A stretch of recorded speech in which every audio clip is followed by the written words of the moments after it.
বাবা, এই ছোট লোকটার সাথে তুমি আমার বিয়ে দিতে চাইছো কেন বলো তো? ওর কি কোনো যোগ্যতা আছে তোমার জামাই হওয়ার? আর আমার কথা একবারও ভাবলে না? ও তোমার বাড়ির চাকর হওয়ারও যোগ্য না। তারপরেও তুমি ওকে নিজের জামাই করার কেন এভাবে উঠে পড়ে লেগেছো? আমি কিছুতেই বুঝতে পারছি না। আমার রুচি কি এতটাই খারাপ যে ওই রাস্তার ছেলের সাথে আমার সংসার করতে হবে? দেখেছেন তো চেয়ারম্যান সাহেব, আপনার মেয়ে আমাকে কতটা ঘৃণা করে। ও তো আমাকে মানুষই মনে করছে না। তাই বলছি কি, আপনার এই জেদটা এবার ছেড়ে দিন। আপনার মেয়ে কোনো ভুল বলেনি। আমি সত্যি ওর যোগ্য নই।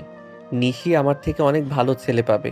শুধু শুধু আমাদের দুজনের জীবন কেন নষ্ট করছেন? দেখেছো তো বাবা, ও নিজেও বলছে যে ও আমার যোগ্য না। যেখানে আমরা দুজনেই রাজি না সেখানে এই বিয়ে দেওয়ার তো কোনো মানেই হয় না। আমি পরিষ্কার বলে দিচ্ছি বাবা, আমি এই বিয়ে কোনো দিন কোনোভাবেই করব না। ওই ছেলের সাথে এক বাড়িতে থাকা তো দূরের কথা, ওর মুখ দেখলে আমার গা জ্বলে। একদম চুপ কর তোরা। তোদের মুখ থেকে আমি আর একটা কথাও শুনতে চাই না। আমি এখন তোদের কোনো অজুহাত শোনার জন্য ডাকিনি। আর তোদের অনুমতিও আমার লাগবে না। আমি যখন বলেছি আজ তোদের বিয়ে হবে, তার মানে আজই হবে। এখানে আর কোনো কথা চলবে না। আমার সিদ্ধান্তই শেষ সিদ্ধান্ত। নিশি আর অয়ন দুজনেই এখন অনেক হতাশ, কারণ তারা জানে চেয়ারম্যান একবার যা বলে সেটাই করে ছাড়ে। আমি ভেবেছিলাম তোদেরকে একটু সময় দেব, যাতে তোরা নিজেদের বুঝে নিতে পারিস। কিন্তু তোরা তো দেখছি উল্টো বেশি বুঝে যাচ্ছিস। তোদের আর কোনো সময় দেওয়া যাবে না। আজ বিকেলেই কাজে আসবে, তোরা দুইজনেই রেডি থাকবি। আর শোনো, যদি কোনো চালাকি করার চেষ্টা করো, তবে আমার চেয়ে খারাপ আর কেউ হবে না। আমি ঠিক কতটা খারাপ হতে পারি সেটা খুব ভালো করেই জানিস। অফিস থেকে বের হয়ে আসার সময় দুজনের মনেই ছিল অনেক রাগ আর দুঃখ। অসহ্য! বাবা আবারও নিজের সিদ্ধান্ত আমার উপর চাপিয়ে দিচ্ছে। আমি কেন এই ফালতু ছেলেটাকে বিয়ে করব? আমার নিজের কি কোনো পছন্দ অপছন্দ নেই? সব বাবার পছন্দ মতোই হতে হবে?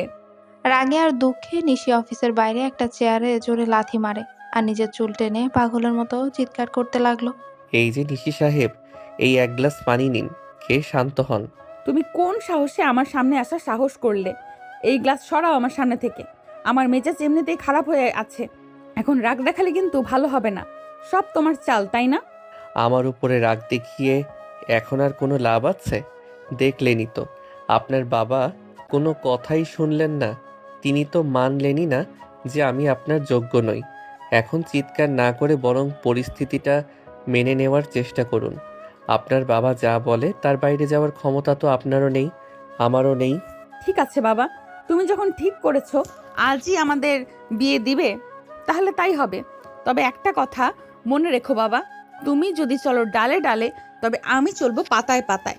আমি কার রক্ত আর কার সন্তান সেটা তোমাকে আজ আমি হাড়ে হাড়ে বুঝিয়ে দেব। তুমি চাইছো তো আমরা বিয়ে করি? ঠিক আছে, বিয়ে করব। কিন্তু তুমি যেভাবে মনের মতো করে একটা আদরের সংসারের স্বপ্ন দেখছো, আদতেও সেই সংসারটা সেভাবে হবে কি না সেটা আমি অন্তত গ্যারান্টি দিতে পারছি না। নিশি, আপনি হঠাৎ এসব কি বলছেন? আপনি কি নিজের জেদ আর সাহস সব হারিয়ে পুরোপুরি ভেঙে পড়লেন নাকি? এভাবে পরিস্থিতির কাছে বিনা যুদ্ধে হার মেনে নিলে তো আমাদের দুজনের জীবনই চিরকালের মতো তছনছ হয়ে যাবে। একটু আগেই তো কত বড় বড় কথা বলছিলেন, কত প্রতিবাদ করছিলেন, আর এখন বাবার এক ধমকেই বলছেন বিয়ে করবেন। আপনার কি মাথা ঠিক আছে? অয়ন, তুই একদম বেশি কথা বলবি না। আমি কি বলছি আর কেন বলছি সেটা বোঝার ক্ষমতা তোর এই সস্তা ঘিলুতে নেই। তোর মতো একটা সামান্য যোগ্যতাহীন ছেলের সাথে আমি তর্কে জড়াতে চাই না। বাবা তার ক্ষমতার দাপট দেখাচ্ছে তো, এবার আমি দেখাবো আমি ঠিক কার মেয়ে। বাবা চেয়েছেন বিয়ে হবে, বেশ তো, আমি তো আর না করছি না। তুমি ভাবছো একটা ছোট লোকের সাথে বিয়ে দিয়ে আমার ডানা কেটে খাঁচায় ভরবে? তুমি ভুল ভাবছো বাবা। এই অয়নকে দিয়েই আমি এমন এক খেলা শুরু করব যে তুমি নিজের সিদ্ধান্ত নিয়ে নিজেই আফসোস করতে বাধ্য হবে। ওর জীবনটাকে আমি জ্যান্ত নরক বানিয়ে দিব। চেয়ারম্যান সাহেব ঘর থেকে বেরিয়ে যাওয়ার পর নিশি অয়নকে ইশারায় বাইরে আসতে বলে। তারা দুজনে অফিসের পেছনের নির্জন বাগানটায় থামে, যেখানে মানুষের আনাগোনা নেই। আপনি কি সত্যিই রাজি হলেন, নাকি বাবার ভয়ে নাটক করছেন? আপনি তো খুব ভালো করেই জানেন আপনার বাবা ঠিক কতটা ভয়ঙ্কর লোক। একবার যদি কাজী এসে সই নিয়ে নেয় তবে কিন্তু আর ফেরার কোনো পথ থাকবে না। তখন কিন্তু সারা জীবন আমার মতো একটা সাধারণ ছেলের সাথে এক ছাদের নিচে কাটাতে হবে। একবার শান্ত হয়ে ভেবে দেখুন নিশি, এটা আবেগের জায়গা না। আর তুমি ঘুণাক্ষরেও টেরও পাবে না। চুপ একদম, এখানে নেই। চলো আমার সাথে, আরো আড়ালে চলো। তোর সাথে আমার অনেক জরুরি কথা আছে। একটা বিশাল পরিকল্পনা করা বাকি আছে। দেওয়ালেরও কান আছে অয়ন। অফিসের ভেতরে কথা বললে সব কথা বাবার কানে চলে যাবে। এমনকি অফিসের এই করিডোরেও প্রতিটা কোণায় বাবার লোক আছে। এখানে মুখ খুললে আমার সব পরিকল্পনা মাটি হয়ে যাবে। নিশি দ্রুত পায়ে বাগানটার আরো ভেতরে ঘন গাছের আড়ালে গিয়ে দাঁড়ায়। তার শান্ত কিন্তু তীক্ষ্ণ দৃষ্টি দেখে অয়ন যেন নিজের অজান্তেই শিউরে উঠল। এখন বলুন তো, কি পরিকল্পনা করেছেন? আপনি আমাকে নিয়ে ঠিক কি করতে চাইছেন? আপনার চোখের এই রহস্যময় চাহনি দেখে আমার ভেতরে খুব ভয় লাগছে। আপনার মাথায় নিশ্চয়ই কোনো শয়তানি বুদ্ধি ঘুরছে। আপনি কি পালিয়ে যাওয়ার কোনো ফন্দি করছেন? পালানো? নিশি পালানোর পাত্রী নয় অয়ন। শোন, বিয়েটা যখন হচ্ছেই তখন সেটা হতে দে। তুই শুধু মনে রাখবি এই বিয়েটা কেবল বাবার জেদ রাখার জন্য আর সমাজকে দেখানোর জন্যই হচ্ছে। তুই আমার ব্যক্তিগত জীবনে বা আমার কোনো কাজে নাক গলাবি না। তুই থাকবি তোর মতো, আমি থাকবো আমার মতো। লোকচক্ষুর সামনে আমরা স্বামী স্ত্রী হলেও আড়ালে তুই হবি আমার হুকুমের কেনা গোলাম। এই শর্তে রাজি আছিস? তোকে আমি একদমই সব বলবো না অয়ন। তুই তো স্রেফ একটা কাঠের খুঁটি। বিয়ের আসরে একবার বস, তারপর দেখবি এই নিশি তোকে দিয়ে কি কি করায়। তোর প্রতিটি দিন কাটবে সীমাহীন আতঙ্কে। তোকে আমি এমন যন্ত্রণায় রাখবো যে তুই নিজেই একদিন আমার থেকে পালানোর পথ খুঁজবি, কিন্তু খুঁজে পাবি না। আমার কথাগুলো কেমন যেন আপনার কথাগুলো কেমন যেন ধোঁয়াশা লাগছে। আপনি কি আমাকে দিয়ে কোনো খারাপ কাজ বা অপরাধ করাতে চাইছেন? দেখুন নিশি, আমি অতি সাধারণ মানুষ। আমি কোনো বড় ঝামেলায় জড়াতে চাই না। আমি তো নিজে থেকে এই বিয়ের প্রস্তাব আনিনি। আপনার বাবা আমাকে এক প্রকার বাধ্য করেছেন।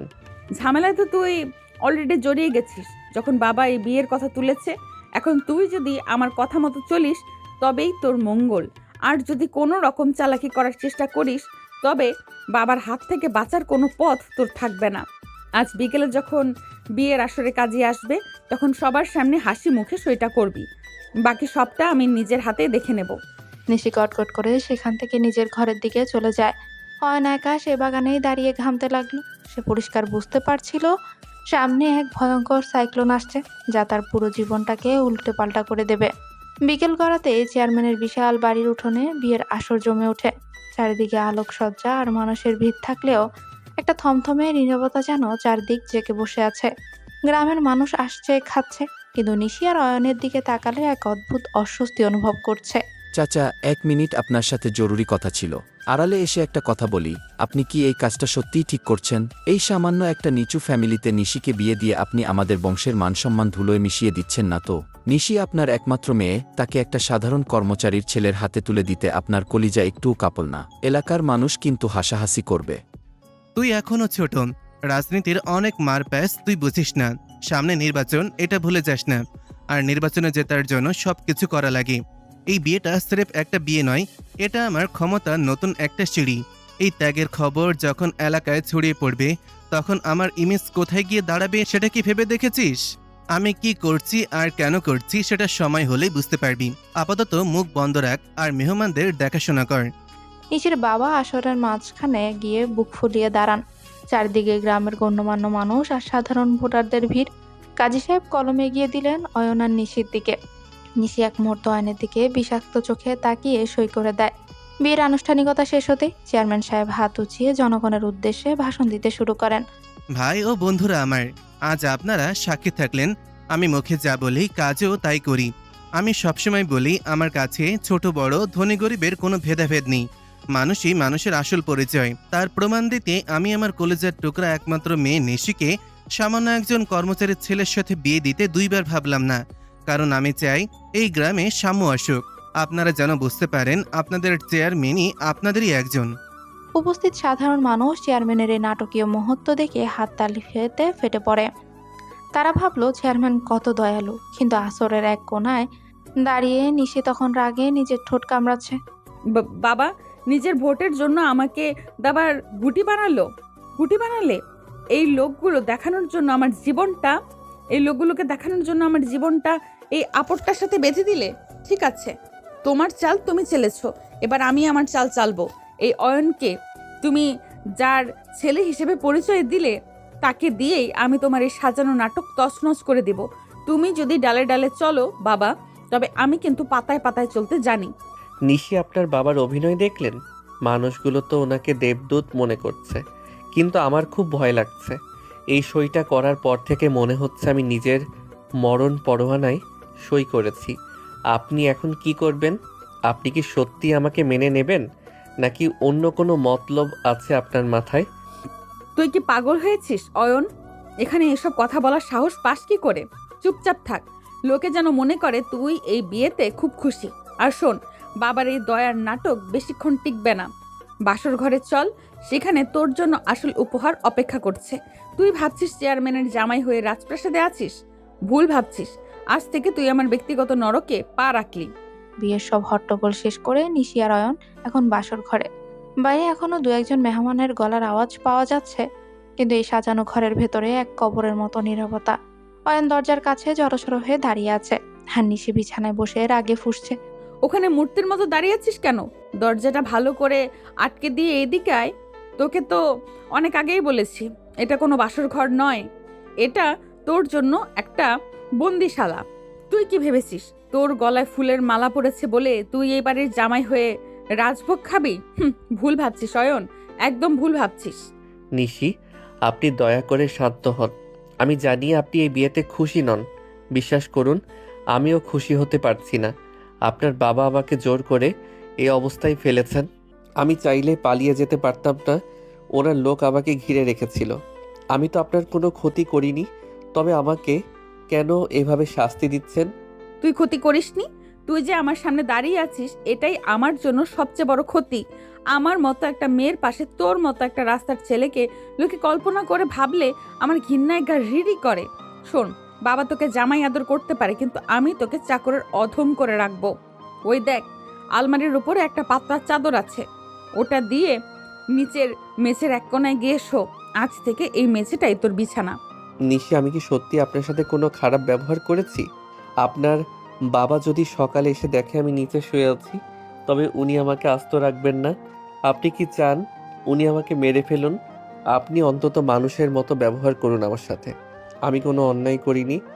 আমার বাবার নাম নিয়ে আমাকে ভয় দেখাবি না। তুই ভাবছিস বাবার কাছে বিচার দিয়ে বেঁচে যাবি? তুই যদি বাবাকে একটা শব্দও বলিস, তবে তোর কপালে কি আছে তা তুই কল্পনাও করতে পারবি না। বাসরাতে স্বামী স্ত্রীর মাঝে কি হয় সেটা তো বাবা দেখতে আসবে না। যা বলছি তাই কর, চাদরটা মেঝেতে পাত আর ওখানে চুপচাপ পড়ে থাক। আর শোন, আমার এই সাজানো বিছানায় বসার বা ছোঁয়ার চেষ্টা করবি না একদম। অয়ন অসহায় চোখে নিশির দিকে তাকিয়ে রয়, তার চোখে তখন জল টলমল করছে। সে আলমারির উপর থেকে চাদরটা পেরে মেঝের শক্ত জায়গায় বিছালো। তার পুরো শরীর অপমানে কাঁপছে। কি হলো? মেঝেতে শুতে খুব কষ্ট হচ্ছে? বড় ঘরের বড় বিছানায় শোয়ার স্বপ্ন ছিল বুঝি? তোর মতো ছেলেদের স্বপ্নগুলো এইভাবে ধুলোয় মিশিয়ে দিতে আমার খুব ভালো লাগে। তুই তো ভাবছিলি চেয়ারম্যানের মেয়েকে বিয়ে করে রাতারাতি বড়লোক হয়ে যাবি। সেই সুযোগ আমি তোকে দেব না। কাল সকাল থেকে তোকে দিয়ে আমি আমার ঘরের সব কাজ করাবো। কাজের লোকেরাও তোকে দেখে হাসবে। নিশি, আপনি নিজেকে অনেক বড় মনে করেন, তাই না? টাকা আর ক্ষমতা থাকলে মানুষ কি অন্যকে মানুষ মনে করে না? আপনি আজ আমাকে অপমান করছেন ঠিকই, কিন্তু মনে রাখবেন, সব দিন সমান যায় না। আমি নিরুপায় বলে আজ আপনার সব অত্যাচার সহ্য করছি, কিন্তু একদিন হয়তো আপনাকেও ওই চোখের জল ফেলতে হবে। মুখ সামলে কথা বলবি অয়ন। আমার সামনে বড় বড় নীতির কথা বলার সাহস পাস কি করে? তোর মতো একটা লোকের মুখে জ্ঞান শুনতে আমি রাজি না। যা এখন লাইটটা বন্ধ করে ঘুমানোর চেষ্টা কর, আর কাল ভোরেই সবাই ওঠার আগেই উঠে যাবি। কেউ যেন না বোঝে তুই মেঝেতে শুয়েছিস। বাবার সামনে তুই হবি আমার আদর্শ স্বামী, আর আমার সামনে আমার কেনা গোলাম। মনে থাকবে তো? অয়ন আর কোনো উত্তর দিল না। সে লাইটটা বন্ধ করে অন্ধকারের মধ্যে মেঝেতে শুয়ে পড়ে। নিশি বিছানায় আয়েশ করে শুলেও তার মনে কোনো শান্তি নেই। তার মাথায় শুধু ঘুরছে কিভাবে অয়নকে ব্যবহার করে তার বাবার সেই দয়ার সাগর ইমেজটা ভেঙে দেওয়া যায়। বাবা, তুমি তো রাজনীতি করতে গিয়ে আমার জীবনটা নষ্ট করলে। এবার দেখো আমি কি করি। এই অয়নকে দিয়েই আমি আমার সব মান সম্মান মাটির সাথে মিশিয়ে দেব। লোকে যখন জানবে তোমার জামাই আসলে তোমারই বাড়িতে গোলামি করে, তখন তোমার ওই সাম্য আর ভেদাভেদহীন কথাগুলো লোকে হাসির ছলে উড়িয়ে দেবে। খেলা মাত্র শুরু হলো বাবা। নিশি, আপনি কি ঘুমিয়েছেন? আমার খুব পানির পিপাসা পেয়েছে। আমি কি এক গ্লাস পানি খেতে পারি? পানির জগটা ওই টেবিলের ওপর রাখা আছে, নিজে গিয়ে খেয়ে নে। আর শোন, আমাকে যেন বারবার ডাকতে না হয়। আমার ঘুমের ব্যাঘাত ঘটালে কিন্তু তোকে এক্ষুনি ঘর থেকে বের করে দেব। মনে রাখবি, এই ঘরে থাকার অধিকার তোকে আমি দয়া করে দিয়েছি। অয়ন অন্ধকারে হাতড়ে পানির জগটা খুঁজে নেয়। এক গ্লাস পানি খেয়ে সে আবার মেঝেতে ফিরে এলো। তার মনে হলো আজ থেকে তার জন্য প্রতিটি মুহূর্ত এক একটা পাহাড়ের মতো ভারী হয়ে যাবে। বাসর রাতের গুমট অন্ধকার কাটিয়ে সকালের আলো ফুটতে না ফুটতে দরজায় কড়া নাড়ার শব্দে অয়নের তন্দ্রা ছুটে যায়। মেঝের শক্ত বিছানায় শুয়ে সারা রাত তার শরীরে প্রচন্ড ব্যথা হয়ে গেছে। দরজার উপাস থেকে নিশির চাচাতো বোন আয়েশার চড়া গলা শোনা যাচ্ছে। ও নিশি আপা, ও দুলাভাই, বেলা তো অনেক হলো, এবার অন্তত দরজাটা খোলেন। সবাই নিচে আপনাদের জন্য অপেক্ষা করছে। নাস্তা রেডি। আব্বা তো বারবার জিজ্ঞেস করছে দুলাভাইয়ের ঘুম ভাঙলো কিনা। এত বেলা পর্যন্ত ঘুমালে চলে? জলদি উঠেন আপা। নিশি, শুনছেন? আয়েশা ডাকছে, তাড়াতাড়ি উঠুন। কেউ যদি এই অবস্থায় আমাদের দেখে ফেলে তবে কিন্তু তুল কালাম হয়ে যাবে। আপনার বাবা জানলে আমার আর আস্ত থাকা হবে না। দয়া করে মেঝে থেকে চাদরটা তুলে ফেলুন। আপনি কি বুঝতে পারছেন পরিস্থিতি কতটা জটিল হতে পারে? তুই কি জন্মগতভাবেই একটু বেশি ভীতু অয়ন? আয়েশা ডাকছে তাতে আমার কি? ও ডাকতে ডাকতে ক্লান্ত হয়ে ফিরে যাবে। আমি আমার ঘুমের ব্যাঘাত একদম পছন্দ করি না। আর কেউ দেখলে দেখুক, আমার তাতে কিচ্ছু যায় আসে না। আমি তো আর কাউকে ভয় পেয়ে এই সিদ্ধান্ত নেইনি। নিশি, আপনি কি পাগল হয়ে গেছেন? আপনি তো বেশ আয়েশ করে বিছানায় বসে আছেন। আপনার মুখে কোনো দুশ্চিন্তার ছাপই নেই। আপনি একদম চিল মুডে রয়েছেন, অথচ বাইরে সবাই আমাদের ডাকছে। আপনার মনে কি একটু ভয় নেই? কেউ যদি দরজার ফাঁক দিয়ে দেখে ফেলে যে আমি মেঝেতে শুয়ে আছি, তবে তো কেলেঙ্কারি হয়ে যাবে। আপনার চিন্তা হচ্ছে না? একদমই না। বিন্দু মাত্র চিন্তা হচ্ছে না আমার। বরং আমার ভালোই লাগছে এটা ভেবে যে খেলাটা এবার জমবে। আমি আমার বাবাকে এবার হাড়ে হাড়ে বুঝিয়ে দেব যে আমার সাথে চালাকি করা বা আমার ওপর জোর খাটানোর শাস্তি কি হতে পারে। বাবা চেয়েছেন আমি সংসার করি, ঠিক আছে, আমি সংসার করছি। কিন্তু সেই সংসারের আসল চেহারাটা যখন সবার সামনে আসবে, তখন বাবার ওই সম্মানের মুখোশটা খসে পড়বে। তুই শুধু দেখে যা আমি কি করি। নিশি বিছানা থেকে হাই তুলে নামে। সে আয়নার সামনে দাঁড়িয়ে নিজের চুলগুলো ঠিক করে নেয়। অয়ন তাড়াহুড়ো করে মেঝে থেকে চাদর আর বালিশ আলমারির উপর লুকিয়ে ফেলল। নিশি তখনও রহস্যময় হাসি দিচ্ছে। অয়ন, দরজাটা খোলার আগে শোন, বাইরে যাওয়ার পর তুই আমার সামনে একদম স্বামী সাজার চেষ্টা করবি না। সবার সামনে আমি নাটক করব ঠিকই, কিন্তু আড়ালে তুই যেন তোর সীমা ভুলে না যাস। এখন যা, ওয়াশরুম থেকে ফ্রেশ হয়ে আয়। তোর ওই ফ্যাকাশে মুখ দেখলে সবাই সন্দেহ করবে। অয়ন দ্রুত ফ্রেশ হয়ে নেয়। নিশিও তার সাজগোজ শেষ করে দরজার দিকে এগিয়ে এলো। কিন্তু হুট করে নিশি থামতে পেছন থেকে দ্রুত হেঁটে আসা অয়ন নিজেকে সামলাতে পারলো না। আরে, আপনি হঠাৎ থেমে গেলেন কেন? আমি তো আপনার গায়েই পড়ে যাচ্ছিলাম। থামলাম কারণ তোর জামার কলারটা ঠিক নেই। বাবা দেখলে ভাববে আমি তোকে মারধর করেছি। নিশি হুট করে অয়নের কলার টেনে ধরে। অয়ন অপ্রস্তুত হয়ে নিশির একদম কাছাকাছি চলে আসে। দুজনের নিঃশ্বাস একে অপরের মুখে লাগছে। অয়ন নিশির চোখের দিকে তাকাতেই দেখে সেখানে এক অদ্ভুত মায়া আর জেদ মিশে আছে। নিশি খুব যত্নে অয়নের কলারটা ঠিক করে দিচ্ছিল, কিন্তু তার স্পর্শে একটা অদ্ভুত বিদ্যুৎ খেলে গেল অয়নের শরীরে। নিশি, আপনি আপনি খুব কাছে চলে এসেছেন। কেউ দেখলে ভুল বুঝবে। আপনি কি চাইছেন আমি আপনার খুব কাছে থাকি? আপনার গায়ের পারফিউমের গন্ধে আমার মাথা ঝিমঝিম করছে। একটু সামনে আয়। একদম বাজে কথা বলবি না। আমি শুধু নাটকটা নিখুঁত করার চেষ্টা করছি। তুই কি ভেবেছিস তোর প্রেমে পড়ে গেছি? শোন অয়ন, তুই দেখতে মন্দ না, কিন্তু তোর ব্যক্তিত্ব ওই রাস্তার ধুলোর সমান। তোর মতো ছেলেকে আমি স্রেফ ঘৃণা করি। এই যে তোর এত কাছে দাঁড়িয়ে আছি, এটা শুধু বাইরের লোকজনকে দেখানোর জন্য একটা রিহার্সাল, যাতে আমরা বাইরে বেরোলে কেউ বুঝতে না পারে ভেতরে আমাদের কি অবস্থা। আপনার এই রহস্য আমি কোনো দিন বুঝতে পারবো না নিশি। আপনি একদিকে আমাকে নরক যন্ত্রণার কথা বলছেন, আবার অন্যদিকে এভাবে কাছে এসে আমাকে পাগল করে দিচ্ছেন। আপনি ঠিক কী চান? আপনার এই টক ঝাল মিষ্টি স্বভাব সামলানো আমার পক্ষে অসম্ভব হয়ে যাচ্ছে। তোকে বুঝতে হবে না, তুই শুধু তোর কাজ করবি। এখন দরজাটা খোল আর মুখে একটা কৃত্রিম হাসি রাখ।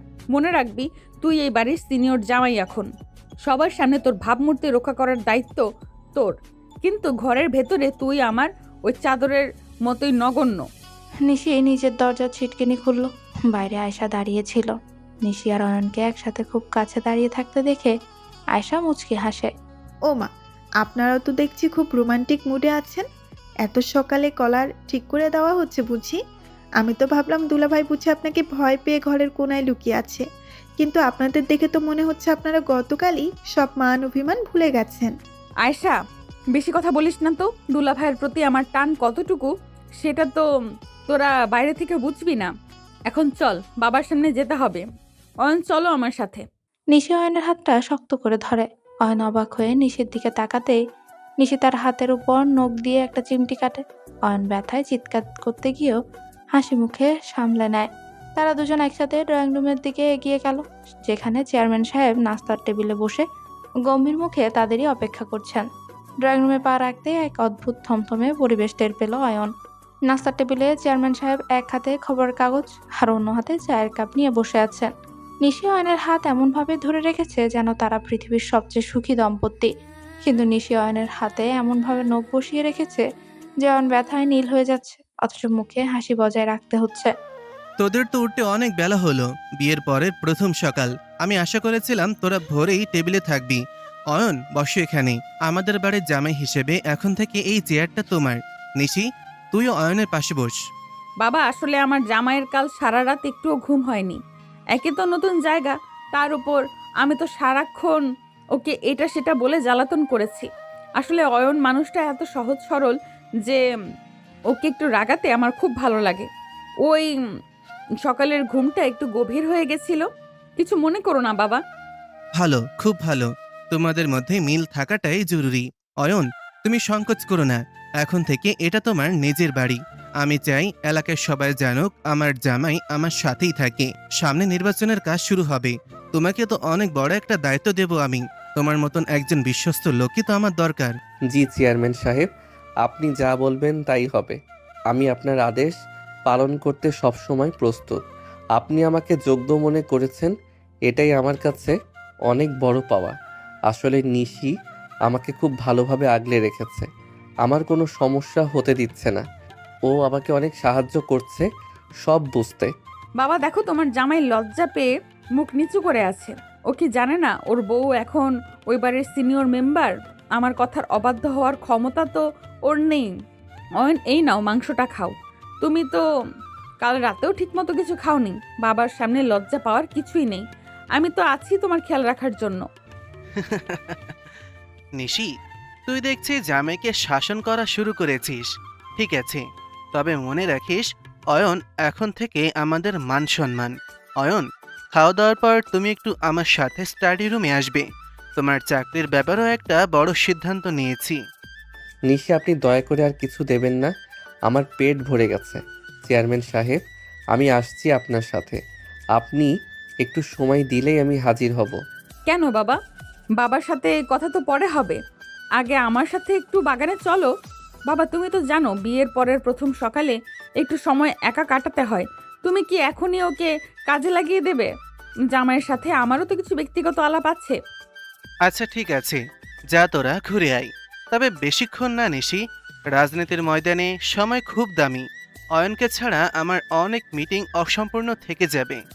নিশি অয়নকে এক প্রকার টেনে বাগানের একদম নির্জন কোনায় নিয়ে আসে। সেখানে নিয়ে নিশি হুট করে অয়নের হাত ছেড়ে দেয়। অয়ন তখনও বুঝে উঠতে পারছিল না নিশি এখন কি করবে। কিরে অয়ন, খুব তো পিরিত দেখাচ্ছিস বাবার সামনে। জি চেয়ারম্যান সাহেব, আপনি যা বলবেন তাই হবে। একদম পাঁচাটা গোলামের মতো কথা বলছিলি কেন? তুই কি ভেবেছিস বাবার ওই স্টাডি রুমে গেলেই তুই অনেক বড় কেউ হয়ে যাবি? নিশি, আপনি কেন বুঝতে চাইছেন না যে আমি নিজের জীবন বাঁচাতে আপনার বাবার কথা শুনছি? উনি যদি সন্দেহ করেন আমাদের মাঝে সব কিছু ঠিক নেই, তবে উনি আমাকে আস্ত রাখবেন না। আপনি কি চান আমি লাশ হয়ে এই বাড়ি থেকে বের হই? আপনি নাস্তার টেবিলে আমার সাথে ওভাবে নাটক না করলে কি হতো না? নাটক আমি করেছি যাতে বাবা নিশ্চিত হয়, কিন্তু তুই যেটা করছিস সেটা চাটুকারিতা। শোন অয়ন, বাবা তোকে চাকরির লোভ দেখিয়ে রাজনীতিতে নামাবে। তুই যদি বাবার কোনো অবৈধ কাজে সাহায্য করিস তবে আমি তোকে জেল খাটাবো। তোর দায়িত্ব হবে বাবা কি কি প্ল্যান করছে সেগুলো আমাকে বলা, আর যদি সেটা না করিস তবে বাসর রাতে ওই মেঝের বিছানাটাও তুই হারাবি। আপনি আপনার বাবার বিরুদ্ধে আমাকে গুপ্তচর হিসেবে ব্যবহার করতে চাইছেন। উনি আপনার বাবা নিশি। আপনি নিজের বাবার ক্ষতি কিভাবে চাইতে পারেন? আমি এই ঝামেলার মাঝে থাকতে চাই না। আমাকে দয়া করে মুক্তি দিন। মুক্তি তোকে কেউ দেবে না। তুই এখন আগুনের মাঝে আছিস। একদিকে বাবার রাজনীতি আর অন্যদিকে আমার জেদ। তুই যদি বাবার পক্ষে থাকিস তবে আমি তোকে ধ্বংস করব, আর যদি আমার হয়ে কাজ করিস তবে হয়তো তোর এই প্রাণটা আমি দয়া করে ভিক্ষা দেব। চিন্তা করে দেখ তুই কোন দিকে যাবি। অয়ন বাকরুদ্ধ হয়ে দাঁড়িয়ে রইল। তার মনে হলো সে এক গোলক ধাঁধায় আটকে পড়েছে। অয়ন বাকরুদ্ধ হয়ে দাঁড়িয়ে রইল। তার মনে হলো সে এক গোলক ধাঁধায় আটকে গেছে। ঠিক সেই মুহূর্তে আয়েশা দূর থেকে চিৎকার করে ডাকলো, কারণ বাড়ির ভেতর থেকে কোনো এক জরুরি ফোন এসেছে যা চেয়ারম্যান সাহেবকে বিচলিত করে তুলেছে। অয়ন আর নিশি দুজনে দ্রুত বাড়ির ভেতর দৌড়ে গেল, এক অজানা উত্তেজনা টানে। আয়েশার চিৎকারে বাগানের নিস্তব্ধতা ভেঙে গেল। অয়ন ভয় পেয়ে বাড়ির দিকে তাকালেও নিশি নড়ল না। সে স্থির হয়ে দাঁড়িয়ে রইল। হাত তার ঠোঁটের কোণে ফুটে উঠল এক পৈশাচিক তৃপ্তির হাসি। তার মানে খেলাটা শুরু হয়ে গিয়েছে।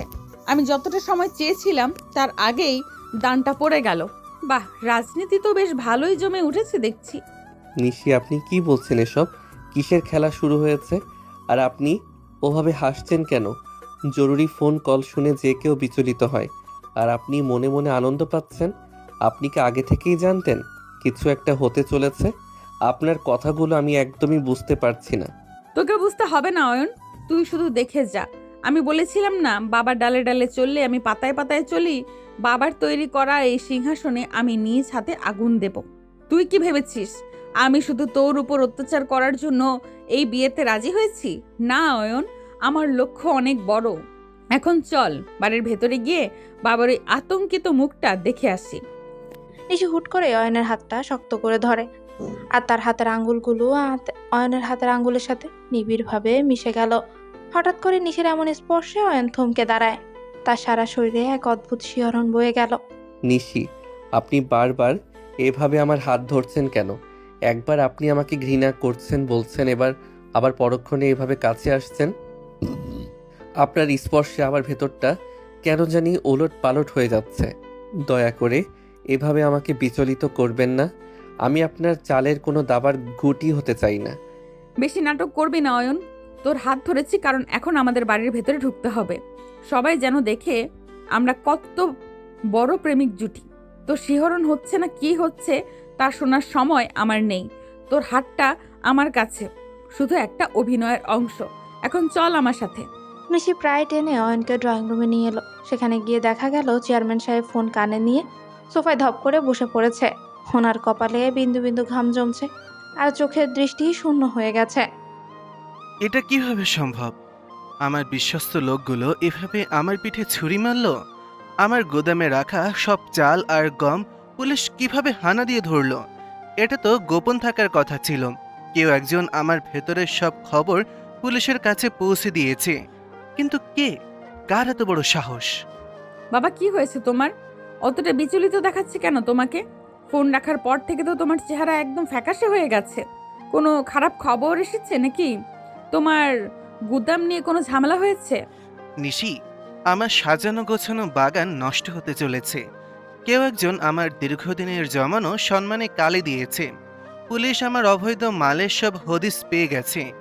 নির্বাচন তো পরের কথা, এখন জেল থেকে বাঁচাই কঠিন হয়ে যাবে। কে এই কাজটা করতে পারে আমি কিছুই ভেবে পাচ্ছি না। অয়ন, তুমি কি কাউকে কিছু বলেছিলে? আমার স্টাডি রুমের খবর কি বাইরে গেছে? না না চেয়ারম্যান সাহেব, আমি তো কাল থেকে নিশির সাথেই আছি। আমি কাউকে কিছু বলিনি। আর আমি তো আপনার এসব কাজের হদিসও জানি না। আপনি আমাকে সন্দেহ করবেন না দয়া করে। আমি আপনার সাথেই আছি। অয়নকে কেন সন্দেহ করছো বাবা? ও তো সকাল থেকে আমার নজরে নজরে আছে। ও তো তোমারই জামাই, ও কেন তোমার ক্ষতি করবে? বরং খোঁজ নাও তোমার আশেপাশে থাকা ওই চামচাদের মাঝে কেউ গাদ্দারি করেছে কিনা। তবে শোনো বাবা, পাপ ছাড়লে কি আর বাপকে ছাড়ে? কোনো একটা ভুল তো তুমি করেছই। খুব তো সাম্যের ভাষণ দিয়েছিলে আসরে। এবার দেখো তোমার ইমেজ কিভাবে মাটির সাথে মিশে যায়। পুলিশের কাছে ওই খবরগুলো আমিই পাঠিয়েছি অয়নের ফোন ব্যবহার করে। এখন পুলিশও জানবে আর গ্রামবাসীও জানবে যে তাদের মহান চেয়ারম্যান আসলে কতটা দুর্নীতিবাজ। অয়নকে সন্দেহ করে কোনো লাভ নেই বাবা, তোমার আসল শত্রু তোমার পাশেই বসে আছে। নিশি, আপনি ওভাবে বাবার দিকে তাকিয়ে আছেন কেন? আপনার চোখে আমি এক অদ্ভুত উল্লাস দেখতে পাচ্ছি। আপনি কি সত্যি কিছু একটা করেছেন? আপনার কি একটু খারাপ লাগছে না আপনার বাবার এই অবস্থা দেখে? একদম চুপ অয়ন, একটা শব্দ উচ্চারণ করবি না। এখন শুধু নাটকটা দেখ। বাবা তুমি ভেঙে পড়ো না, আমি আছি না। আমরা একটা ব্যবস্থা ঠিকই বের করব। অয়ন চলো আমরা ওনার পাশে গিয়ে বসি, আর আমাদের ঐক্যবদ্ধ থাকাটা খুব জরুরি। নিশি অয়নকে নিয়ে চেয়ারম্যানের পাশে গিয়ে বসে এবং ওনার হাতটা মাথায় রাখলো, কিন্তু হারালে সে অয়নের হাতের উপর নখ দিয়ে চেপে ধরে যাতে অয়ন কোনো কথা বলতে না পারে। অয়ন ব্যথায় মুখ চুখ কোচকে ফেললেও নিশি সেই রহস্যময় শীতল চাহনির ভয়ে চুপ করে রইল। বাবার অবৈধ ব্যবসা আর ব্যবসার আরও গোপন নথিপত্র আর ভিডিও প্রমাণ জোগাড় করতে নিশি গভীর রাতে পেছনের দরজা দিয়ে বেরিয়ে পড়ে। সে জানতো চেয়ারম্যানের পুরনো চালের মেলে একটা গোপন ঘর আছে যেখানে সব কালো টাকার হিসাব রাখা হয়। নিশি পা টিপে টিপে সে অন্ধকার ঘরে ঢোকার চেষ্টা করছিল। নিশি সন্তর্পণে মিলের ভেতর ঢোকার চেষ্টা করছিল। এই তো সেই জায়গা। আজ যদি এখান থেকে ফাইলগুলো সরাতে পারি তবে বাবাকে আর কেউ বাঁচাতে পারবে না। দুর্নীতি দমন কমিশন একবার এই নথিপত্র হাতে পেলে বাবার জেল নিশ্চিত। রাজনীতি আর ক্ষমতার দম্ভ আমি আজ চুরমার করে দেব। কিন্তু মিলের ভেতরে এত আলো জ্বলছে কেন? পাহারা কি আগের চেয়ে বাড়িয়ে দেওয়া হয়েছে? চারপাশের থেকে টর্চের আলো তার উপরে এসে পড়ে। গোদামের ভেতর ওর পেতে থাকা একদল সশস্ত্র লোক তাকে ঘিরে ফেললো। তারা চেয়ারম্যানের নতুন ভাড়া করা ভাড়াটে গুন্ডা, যারা নিশিকে আগে কখনোই দেখেনি। কে রে তুই? এই মাঝরাতে চেয়ারম্যান সাহেবের গোপন গুদামে কি করছিস? মুখ খুল, নয়তো এই চাকু দিয়ে তোর গল চিরে দিব। নিশ্চয়ই তুই পুলিশের চোর, নয়তো প্রতিপক্ষের পাঠানো কোনো টিকটিকি। তোকে তো আজ জ্যান্ত কবর দিব আমরা। ওরে কালু, একে ধর, হাত পা বেঁধে ফেল। খবরদার আমাকে ছোঁয়ার সাহস করবি না তোরা। তোরা জানিস আমি কে? তোরা এখানে কার পাহারায় আছিস? তোদের সাহস তো কম না, আমার গায়ে হাত দিতে আসিস। আমি যদি একবার মুখ খুলি তবে তোদের এই মিল থেকে লাশ বের হবে। আমি চেয়ারম্যানের মেয়ে। এই চোর এখন চেয়ারম্যানের মেয়ে সেজেছে? শোন ছড়ি, চেয়ারম্যানের মেয়ে এখন বাসর ঘরে ঘুমাচ্ছে। তুই বড় জোর কোনো নেতার রক্ষিতা হতে পারিস। অনেক বড় বড় কথা বলতে দেখছি। সুন্দর মুখ দেখে মায়া করতে চেয়েছিলাম, কিন্তু তুই তো দেখি বিষাক্ত সাপের মতো ফোঁস করছিস। রতন, একে ডেরা নিয়ে চল, চাবুক মারলে সব গড়গড় করে বলে দেবে। কালু যখন নিশিকে টেনে হিঁচড়ে নিয়ে যাওয়ার চেষ্টা করছিল এবং তার ওড়না ধরে হ্যাঁচকা টান দেয়, ঠিক তখনই অন্ধকারের আড়াল থেকে বাঘের মতো ঝাঁপিয়ে পড়ে অয়ন। নিশিকে বাঁচাতে সে নিজের জীবনের পরোয়া না করে সামনে এসে দাঁড়ায়। হাত ছাড় ওর। ওর গায়ে হাত দেওয়ার আগে তোদের আমার লাশের উপর দিয়ে যেতে হবে। তোরা জানিস না তোরা কার গায়ে হাত দিয়েছিস? আমি থাকতে কেউ ওর একটা চুলও স্পর্শ করতে পারবি না। রতন, কালু, তোরা যদি বাঁচতে চাস তবে এখনই সরে দাঁড়া। অয়ন, আপনি এখানে কি করে এলেন? আমি তো আপনাকে ঘরে ঘুমন্ত অবস্থায় রেখে এসেছিলাম। আপনি কেন নিজের জীবন বিপন্ন করতে আসলেন? এরা খুনি অয়ন, এরা আপনাকে মেরে ফেলবে। আপনি এখান থেকে পালিয়ে যান। আমি আপনাকে একা ফেলে কোথাও যাব না নিশি। আপনি আমাকে ঘৃণা করেন, গোলাম মনে করেন, কিন্তু আপনি আমার স্ত্রী। আপনাকে রক্ষা করা আমার দায়িত্ব। এই কুলাঙ্গাররা আপনাকে চিনতে পারছে না, কিন্তু আমি তো পারছি। সাহস থাকলে আমার সামনে আয়। মুহূর্তের মধ্যে সেখানে এক রক্তক্ষয়ী সংঘর্ষ শুরু হয়ে গেল। অয়ন একা 4-5 জন সশস্ত্র গুন্ডার সাথে লড়তে লাগলো। অয়ন মার্শাল আর্ট জানতো না, কিন্তু তার ভেতরে ছিল অসীম সাহস। সে গুদামের কোনায় থাকা একটা লোহার রড তুলে রতন আর কালুর উপর ঝাঁপিয়ে পড়ে। আয়, কে আগে মরতে চাস এগিয়ে আয়। তোদের এই অবৈধ কারবার আর গুন্ডামি আমি আজ শেষ করে দেব। নিশি, আপনি পালান। আপনি এই সুযোগে মিলের পেছনের গেট দিয়ে বেরিয়ে যান। আমি এদের সামলাচ্ছি। লড়াই চলাকালীন কালু পেছন থেকে অয়নের পিঠে চাকুর আঘাত করলো। যন্ত্রণায় অয়ন চিৎকার করে উঠল। সে দমে গেল না। রক্তে তার পিঠ ভিজে গেলেও সে কালুর হাত মুচড়ে চাকুটা কেড়ে নেয় এবং পাল্টা আঘাত করে তাকে মাটিতে ফেলে দেয়। অয়নের সাহসিকতা দেখে রতন কিছুটা হকচকিয়ে গেল। অয়ন, আপনার শরীর থেকে রক্ত পড়ছে। আপনি দয়া করে আর লড়বেন না। আমি এই ফাইলগুলো চাই না, আমি আপনাকে হারাতে চাই না অয়ন। আপনি কেন আমার জন্য এত রক্ত ঝরাচ্ছেন? আমি তো আপনার সাথে কোনো ভালো ব্যবহার করিনি। নিশি চুপ করে থাকুন। আমি এখনো মরে যাইনি। আপনি যতক্ষণ না নিরাপদ হচ্ছেন ততক্ষণ আমার শরীরে প্রাণ থাকবে। রতন আর কে আছিস আয়, তোদের সবকটাকে আজ আমি জমের দুয়ারে পাঠাবো। অয়নের প্রচণ্ড মারমুখী রূপ দেখে এবং গুদামের অন্য পাশ দিয়ে পুলিশের গাড়ির সাইরেন শোনা যেতেই রতন আর তার সঙ্গীরা নিশিকে ছেড়ে পালিয়ে যায়।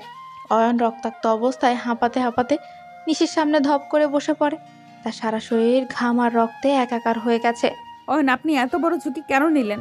আমি তো আপনাকে সবসময় ঘৃণা করেছি, আপনাকে অপমান করেছি, তাও কেন আপনি আমাকে বাঁচাতে নিজের এই অবস্থা করলেন? আপনার এই রক্ত দেখে আমার বুক ফেটে যাচ্ছে। কথা বলুন অয়ন, চুপ করে থাকবেন না। নিশি, আপনি তো ভালো আছেন। আপনি সুস্থ থাকলেই আমার শান্তি। আমি আপনাকে বাঁচাতে পেরেছি, এটাই আমার বড় পাওয়া। আমি হয়তো আপনার যোগ্য স্বামী হতে পারিনি, কিন্তু আপনার শত্রু হতে চাইনি কোনোদিন। আপনার এই চোখের জল, এটা আমার কষ্টের চেয়েও বেশি দামি। নিশি কান্নায় ভেঙে পড়ে এবং অয়নের রক্তাক্ত মাথাটা নিজের কোলের উপর তুলে নেয়। অয়নের নিঃস্বার্থ সাহসিকতা নিশির মনের ভেতর থাকা দীর্ঘদিনের ঘৃণা বরফকে এক নিমিষে গলিয়ে দিল। অন্ধকার মেলের মেঝেতে তখন এক নতুন আবেগের জন্ম হচ্ছিল। নিশি আর অয়ন যখন রক্তাক্ত অবস্থায় টলতে টলতে বাড়ির প্রধান ফটকে এসে পৌঁছায়, তখন রাত প্রায় শেষ হয়ে আসছে। নিশি খুব সাবধানে অয়নকে ধরে ভেতরে ঢুকানোর চেষ্টা করছিল, কিন্তু ড্রয়িং রুমের আলো জ্বলতে দেখে তারা দুজনেই থমকে দাঁড়ায়। সামনে চেয়ারম্যান সাহেব গম্ভীর মুখে সোফায় বসে আছেন। তার দৃষ্টি যেন বাঘের মতো শিকার খুঁজছে। এত রাতে তোরা বাইরে কি করছিলি? আর অয়নের এই অবস্থা কেন? ও সাদা জামাটা রক্তে লাল হয়ে গেছে কেন? নিশি, তোর ওড়নাটা ছিঁড়েছে কিভাবে? আমার তো মনে হচ্ছে তোরা বাড়িতে ছিলি না। সত্যি করে বল, তোরা কোথায় গিয়েছিলি? আর এই চোট কিভাবে লাগলো? বাবা, তুমি এখনো জেগে আছো? আসলে মাঝরাতে তোমার জামাইয়ের খুব আইসক্রিম খাওয়ার ইচ্ছে ছিল, তাই আমরা বাইক নিয়ে একটু হাইওয়ের দিকে গিয়েছিলাম। ফেরার পথে হঠাৎ একটা কুকুর সামনে চলে আসায় অয়ন ব্রেক কষেছিল। অমনি বাইকটা স্লিপ করে আমরা ঝোপের মধ্যে পড়ে যাই। অয়ন আমাকে বাঁচাতে গিয়ে বেশি আঘাত পেয়েছে। জি চেয়ারম্যান সাহেব, নিশি একদম ঠিক বলছে। আমি বাইকটা সামলাতে পারিনি। রাস্তার পাশে কিছু বড় পাথর পড়েছিল, আমি ঠিক সেই পাথরের উপরেই পিঠ দিয়ে পড়েছি, তাই পিঠে একটু বেশি চোট লেগেছে। আপনি চিন্তা করবেন না, আমরা একটু ওষুধ লাগিয়ে নিলেই ঠিক হয়ে যাবে। আপনি বরং এখন ঘুমাতে যান। Bike accident? কিন্তু তোর চোট দেখে তো মনে হচ্ছে কেউ তোকে ধারালো কিছু দিয়ে আঘাত করেছে। নিশি, তুই কি আমার থেকে কিছু লুকাচ্ছিস? আমার গুদামে আজ রাতে হামলা হয়েছে, আর তোরা ঠিক এই সময় বাইরে চোট পেয়ে ফিরলি। এটা ঠিক কাকতালীয়, নাকি এর পেছনে অন্য কোনো রহস্য আছে? বাবা, তুমি কি আমাদের এখন জেরা করবে নাকি তোমার জামাইয়ের চিকিৎসার ব্যবস্থা করবে? পাথর অনেক সময় ধারের মতো হয়, ওইটাতে ওর পিঠ কেটে গেছে। তুমি মিছিমিছি আমাদের সন্দেহ করছো। আমাদের এখন ঘরে যেতে দাও। অয়ন যন্ত্রণায় দাঁড়িয়ে থাকতে পারছে না। চলো অয়ন, আমি তোমাকে ধরে নিয়ে যাচ্ছি। চেয়ারম্যান সাহেব অবিশ্বাসের দৃষ্টিতে কিছুক্ষণ তাকিয়ে রইলেন, কিন্তু নিশির জেদ দেখে আর কথা বাড়ালেন না। নিশি অয়নকে এক প্রকার আগলে ধরে ঘরে নিয়ে এলো এবং ভেতর থেকে দরজা আটকে দেয়। দরজায় পিঠ দিয়ে নিশি লম্বা একটা নিঃশ্বাস ছাড়ে। তার বুকের ভেতরটা তখনও ভয়ে দুরু দুরু করছে। নিশি, আপনার বাবা কিন্তু নিশি আপনার বাবা কিন্তু সহজে বিশ্বাস করেননি। উনি আজ না হোক কাল ঠিকই সত্যটা জেনে যাবেন। আপনার উচিত হয়নি এভাবে ঝুঁকি নেওয়া। এখন দেখুন, আমার জন্য আপনাকেও মিথ্যা বলতে হচ্ছে। আপনার হাত কাঁপছে কেন? আপনি কি এখনো ভয় পাচ্ছেন? চুপ করো অয়ন, এখন বেশি কথা না বলে বিছানার উপর হয়ে শও। তোমার পিঠের অবস্থা খুব খারাপ। আমি এখনই ফার্স্ট এড বক্স নিয়ে আসছি। আর শোনো, তুমি যদি আজ আমাকে ওই গুন্ডাদের হাত থেকে না বাঁচাতে, তবে আজ হয়তো আমার অস্তিত্বই থাকতো না। তো এখন দয়া করে একটু স্থির থাকো। নিশি পরম মমতায় অয়নের পিঠের রক্ত পরিষ্কার করতে লাগলো। অয়ন যন্ত্রণায় কুকিয়ে উঠে। নিশি তার কপালে হাত রেখে সান্ত্বনা দিচ্ছে। গত কয়েকদিনে তাদের মধ্যে যে ঘৃণা ছিল তা যেন এক নিমিষে কর্পূরের মতো উড়ে গেছে। দীর্ঘ 1 মাস ধরে নিশি অয়নের ছায়াসঙ্গী হয়ে রইল। দুজনের কেউই কাউকে কিছু না বললেও এক অদ্ভুত মায়া কাজ করছিল। অয়নিস, স্যুপটা খেয়ে নাও। ডাক্তার বলেছে প্রোটিন না খেলে তোমার ক্ষত তাড়াতাড়ি শুকাবে না। আর আজ থেকে তোমাকে আর মেঝেতে শুতে হবে না। অন্তত যতদিন তোমার ক্ষত পুরোপুরি না শুকাচ্ছে তুমি বিছানায় থাকবে। আমি পাশের সোফায় ম্যানেজ করে নেব। নিশি, আপনি হঠাৎ পাল্টে গেলেন কেন? এই 1 মাস ধরে আপনি আমার যেভাবে সেবা করছেন তাতে আমার মনে হচ্ছে আমি কোনো স্বপ্নে আছি। আপনি আগে আমাকে তুই ছাড়া কথা বলতেন না, এখন আপনার স্বরে এক ধরনের মায়া। আপনি কি এখনো আমার উপর রেগে আছেন? অয়ন, নিজের যত্ন নেওয়া শেখো। আমি তোমার উপর রেগে আছি কিনা সেটা বড় কথা নয়, বড় কথা হলো তুমি এই বাড়ির বড় জামাই। তোমার কিছু হলে বাবার সম্মান যাবে। আর শোনো, ওই রাতের ঘটনার পর থেকে আমি বুঝতে পারছি যে তোমাকে আমি যতটা ঘৃণা করেছিলাম তুমি আদতেও তা নও। ব্যাস, এর বেশি কিছু ভেবো না। নিশি অয়নের খুব কাছে এসে বসে যাতে সে সুপার বাটিটা ধরতে পারে। অয়ন নিশির চোখের দিকে তাকাতেই দেখে সেখানে আগের সে বিষাক্ত ঘৃণা নেই, বরং এক গভীর নির্ভরতা উকি দিচ্ছে। অয়নও নিজের অজান্তেই নিশির প্রতিটি আদেশ মানতে শুরু করেছে। তার ভেতরে নিশির প্রতি এক ধরনের শ্রদ্ধা জন্ম নিয়েছে। নিশি, আপনি যদি এভাবে আমার দিকে তাকান তবে আমি কিন্তু নিজেকে সামলাতে পারবো না। আপনার এই যত্ন আমাকে এক অদ্ভুত ঘোরের মধ্যে ফেলে দিচ্ছে। আমি জানি আপনি আমাকে ক্ষমা করেননি, কিন্তু এই 1 মাসে আমাদের মাঝে যে দূরত্ব ছিল তা যেন অনেকটা কমে এসেছে। দূরত্ব থাকাটাই স্বাভাবিক অয়ন। আমরা কোন পরিস্থিতিতে এক হয়েছি সেটা ভুলে যেও না। তবে হ্যাঁ, এখন থেকে আমি আর তোমাকে আমার শত্রু মনে করি না। তুমি আমার মর্যাদা রক্ষা করেছো, তাই তোমার মর্যাদা রক্ষা করাটাও এখন আমার দায়িত্ব।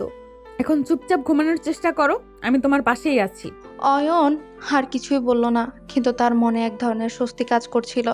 নিশিও বাটিটা সরিয়ে রেখে এক দৃষ্টিতে অয়নের ঘুমানোর দিকে তাকিয়ে রইল।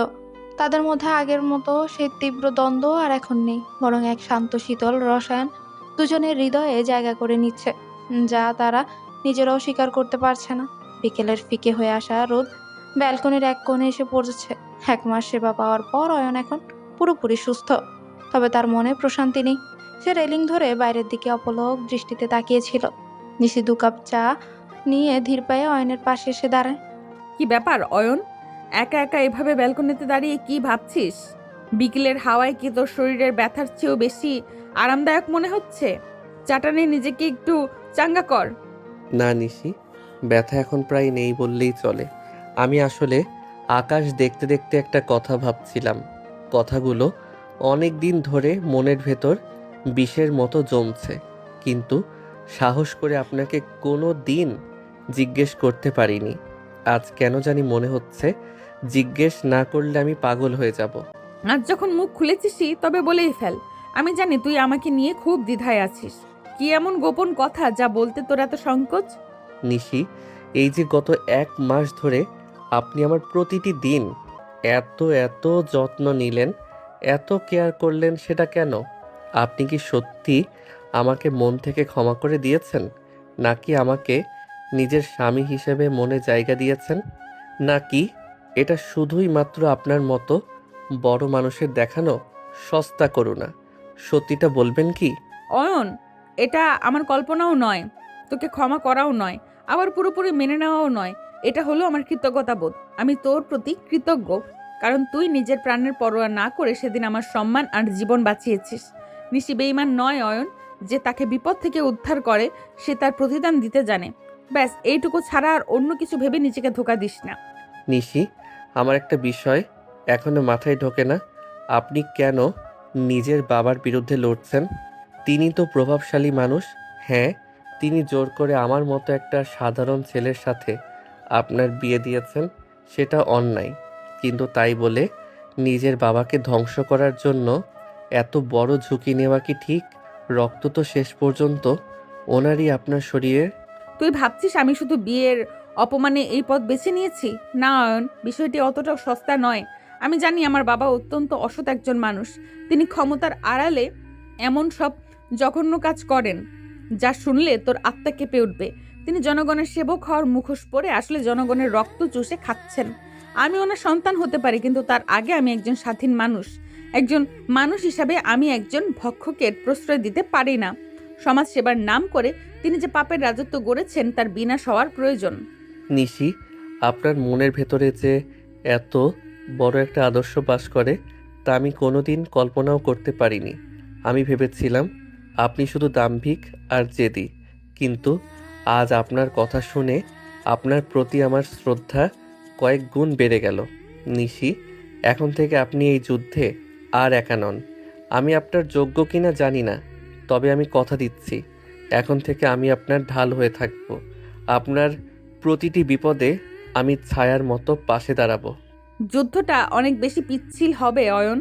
বাবা যখন বুঝতে পারবেন তার পায়ের নিচের মাটি কে কাটছে, তখন তিনি কাউকেই রেহাই দেবেন না। তুই কি সত্যিই তৈরি?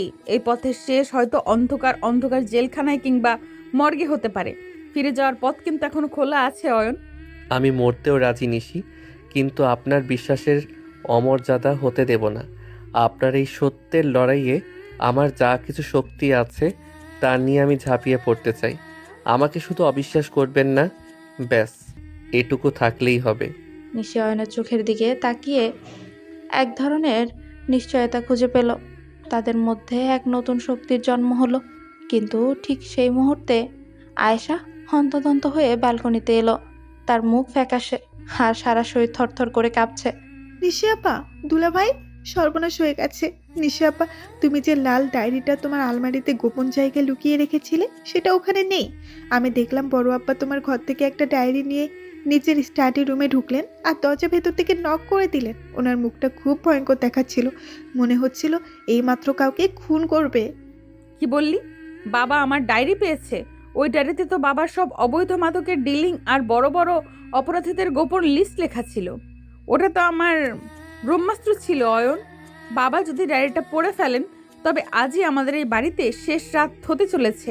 উনি আমাদের দুজনকেই শেষ করে দেবেন। নিশি, আপনি শান্ত হন, ঘাবড়ালে চলবে না। আমাদের এখনই কিছু একটা করতে হবে। চলুন স্টাডি রুমের দিকে যাই। আয়েশা, তুই নিচে গিয়ে দেখ বড় আব্বার বিশ্বস্ত বডিগার্ড কালু আর রতন কোথায়। তারা যেন ঘরের আশেপাশে না আসতে পারে। নিশি আর অয়ন দ্রুত সিঁড়ি দিয়ে নিচে নামতে লাগে। নিশির নিঃশ্বাস দ্রুত হচ্ছে আর অয়নের চোখের দৃষ্টি তীক্ষ্ণ। ঠিক তখনই নিচতলে স্টাডি রুমের ভেতর থেকে একটা গুলির বিকট শব্দ শোনা গেল। নিশি আর অয়ন পাথরের মতো সিঁড়ির মাঝখানে থমকে দাঁড়িয়ে পড়ে। গুলি? স্টাডি রুমের ভেতরে তো আপনার বাবা ছাড়ার কেউ নেই। তবে কি উনি নিজের ওপরই কিছু করলেন, নাকি ভেতরে অন্য কেউ ঢুকেছে? নিশি, আপনি এখানে দাঁড়ান, আমি দেখে আসছি। না অয়ন, আমাকে একা রাখবেন না। বাবা যা শুরু করেছেন তা হয়তো আমার কল্পনার বাইরে। গুলির শব্দ মানেই বড় কোনো রক্তপাত। আমাদের ভেতরে যেতেই হবে। ওই ডায়েরিটা বাবার হাতে পড়া মানেই আমরা এখন ওনার কাছে সবচেয়ে বড় অপরাধী। অয়ন আর নিশি স্টাডি রুমের দরজার সামনে গিয়ে পৌঁছায়। দরজা ভেতর থেকে আটকানো, কিন্তু ফ্লোর দিয়ে এক ধারা রক্ত গড়িয়ে বাইরে আসছে। পুরো বাড়িটা এক গভীর আর পৈশাচিক নীরবতায় ডুবে গেল। অয়ন কাঁধ দিয়ে দরজাটা জোরে ধাক্কা দিতে একটা বিভীষিকাময় দৃশ্য তাদের সামনে ফুটে উঠল। স্টাডি রুমের ভারী দরজাটা অয়নের প্রচণ্ড ধাক্কায় এক ঝটকায় খুলে গেল। কিন্তু ঘরের ভেতরে ঢুকতে যে দৃশ্যটা তাদের চোখে পড়ে তাতে অয়ন আর নিশি দুজনেই কয়েক মুহূর্তের জন্য পাথর হয়ে গেল। সারা ঘরে বই আর নথিপত্র অগোছালো হয়ে ছড়িয়ে ছিটিয়ে আছে, আর সিলিং ফ্যানটা গো গো শব্দে ঘুরছে। বাবা এ কি অবস্থা তোমার? অয়ন দেখো, ফ্লোরে এত রক্ত কেন? বাবা ওভাবে জানলার পাশে পড়ে আছেন কেন? আর ওই লাল ডায়েরিটা কোথায়? আমি তো কোথাও ডায়েরিটা দেখতে পাচ্ছি না। অয়ন, আমার খুব ভয় লাগছে। মনে হচ্ছে কেউ আগে থেকেই ওখানে ওত পেতেছিল। নিশি, আপনি সামনে যাবেন না। ঘরের ভেতরে অন্য কেউ থাকতে পারে। জানালার কাঁচটা ভাঙা দেখা যাচ্ছে, তার মানে গুলি যে চালিয়েছে সে জানালা দিয়েই পালিয়েছে। কিন্তু আপনার বাবা, ওনার অবস্থা তো খুব খারাপ মনে হচ্ছে। ওনার বুক দিয়ে অঝরে রক্ত বের হচ্ছে। নিশি, আপনি আয়েশাকে ডাকুন জলদি। আমি আয়েশাকে ডাকতে পারছি না অয়ন, আমার পা নড়ছে না। দেখো, বাবার হাতের কাছে একটা রিভলভার পড়ে আছে। বাবা তো আত্মহত্যা করার মতো মানুষ নন। তিনি লড়তে জানেন, মরতে জানেন না। তার মানে কেউ ওনাকে খুব কাছ থেকে গুলি করেছে। কিন্তু এই ডায়েরিটা, যে ডায়েরির জন্য এই সব হলো, সেই ডায়েরিটাই উঠাও অয়ন। ডায়েরিটা কি তবে আততীয় নিয়ে গেছে? নিশি, শান্ত হন। চেয়ারম্যান সাহেব এখনো বেঁচে আছেন। ওনার নিঃশ্বাস খুব ধীর হয়ে গেছে। আমাদের ওনাকে হাসপাতালে নিতে হবে। কিন্তু এই ডায়েরি চুরির রহস্যটা আমাকে ভাবাচ্ছে। যদি খুনি ডায়েরিটা নিয়ে গিয়ে থাকে তবে সে জানে আপনার বাবা কি কি অপরাধ করেছেন। সে হয়তো এই তথ্যগুলো ব্ল্যাকমেইল করার জন্য ব্যবহার করবে। নিশি পাগলের মতো সারা ঘরে ডায়েরিটা খুঁজতে লাগলো। ড্রয়ার, আলমারি, এমনকি টেবিলের নিচ পর্যন্ত দেখলো সে। ঠিক সেই সময়ে জানলার পর্দাটা একটু নড়ে উঠল, যেন কেউ পর্দার আড়ালে দাঁড়িয়ে দাঁড়িয়ে দেখছে। অয়ন সতর্ক হয়ে সেদিকে এগিয়ে গেল। কে ওখানে? পর্দার আড়ালে কে লুকিয়ে আছিস? বাইরে আয়, নয়তো আমি গুলি চালাতে বাধ্য হব। নিশি, আপনি সাবধানে থাকুন। এই ঘরের ভেতরেই কেউ একজন এখনো আছে। আমি স্পষ্ট ছায়া দেখতে পাচ্ছি। আততাই নিয়ে গেছে। অয়ন সাবধান, ওড়না দিয়ে বাবার রক্ত বন্ধ করার চেষ্টা করছি আমি। আপনি ওদিকে একা যাবেন না। যদি ওর কাছে অস্ত্র থাকে, এই বাড়ির বাইরের কেউ ঢোকা অসম্ভব। তার মানে বাড়ির ভেতরের কেউ এই কাজটা করেছে। রতন আর কালু কোথায়? তারা কি পাহারা দিচ্ছিল না? রতন, তুই এখানে?